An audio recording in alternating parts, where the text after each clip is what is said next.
What's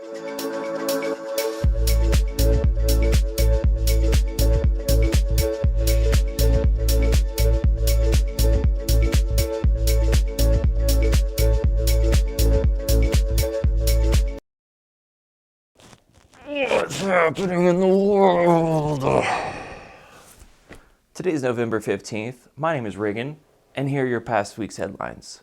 Russia ended its 9-day lockdown. Materials and construction equipment stocks rose on Monday as a result of the infrastructure deal passed by Congress, which was only $1.2 trillion when it was originally $3.5 trillion. Again, what's the point if we aren't even sucking the CO2 out? Just means we'll have an upgraded hellscape.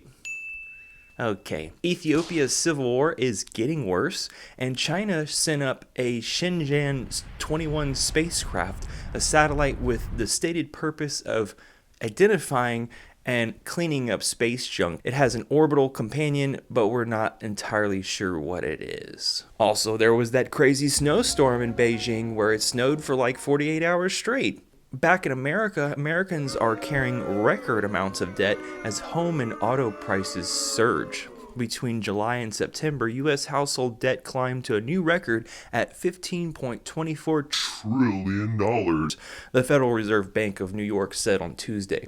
It was an increase of 1.9%, or $286 billion from the second quarter of the year. Feels like everyone needed new furniture at the same time and stuff. I don't know. There was major outages this week in Comcast across the country, and Britney was freed.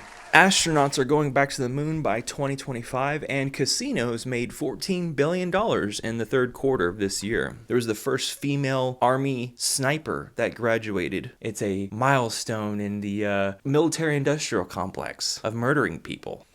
Yes. Consumer prices went up 6% in October, and I'm feeling that. 23 countries vowed to sell only electric vehicles by 2040 except the US and China. We call this partial participation. This comes as Toyota and other major car manufacturers says that much of the world is not ready for electric vehicles.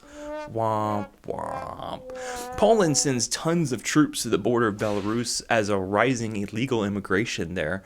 Something like thousands of people are lined up on the border. This is another small taste of our future. El Trumpo tried to block the public records on what happened on January 6th. What has he got to hide? Why doesn't he just release them? These are profound questions. Germany got 50,000 confirmed cases of COVID in a day, 277 cases per 1,000 citizens. And the Dutch, with much protest, is putting on a 3-week lockdown. Moving on, researchers in Japan, of course, identified that cats can map their owner's position spatially from sounds, tracking their presence with their ears. We kind of already knew this, but nice to have some scientific literature behind it. Okay, break time. Let's watch this trailer trash throw some soup at this other 24-year-old girl. It's shocking video of a customer throwing soup into a restaurant manager's face.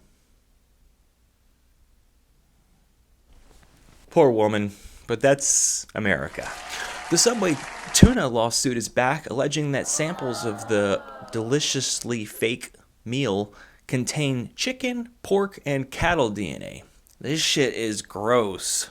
And in more fast food news, apparently Snoop Dogg worked here at a Cane's Chicken drive-thru in Fayetteville, Arkansas. We feel like we're targeted. Yes. I feel less of a man. Yeah. We can just start off with that. Yeah. Trying to get away. Yeah. Like, that comes with it. Yes. As I said, I'm sorry. Yeah.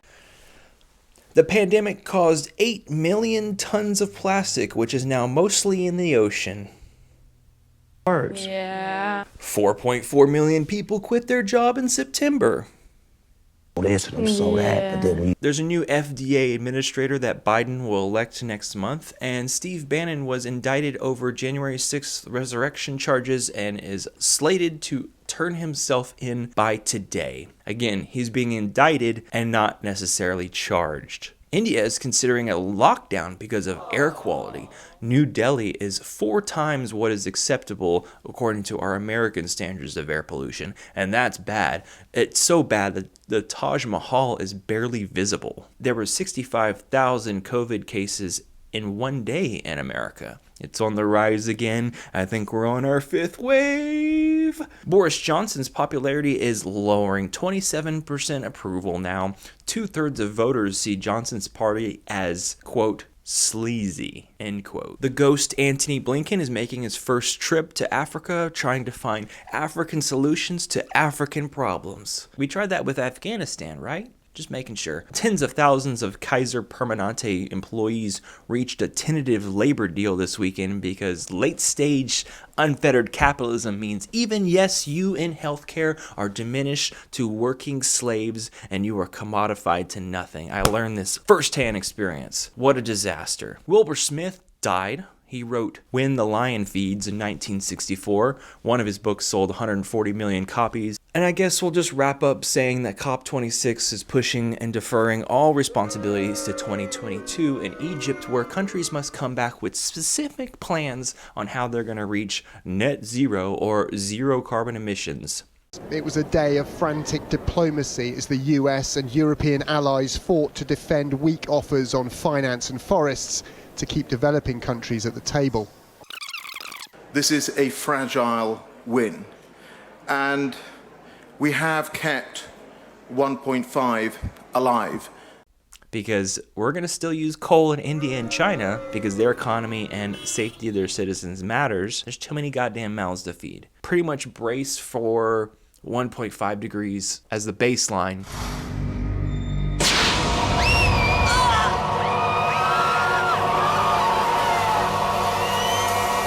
By 2026 at this rate, we are on high emissions scenario, and anything that would be zero emissions would not be a lifestyle that we would have with such comfort now. It wouldn't even look remotely close to what we have now. For, as I said again, we are functionally extinct, and I do appreciate the peer-reviewed papers that people send me.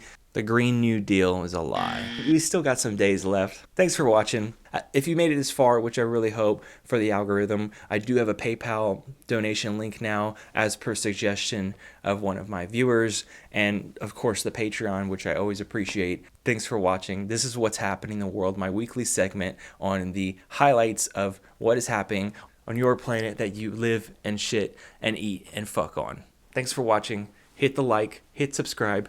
You know what to do. I'll talk to you next week. Have a good one. Bye.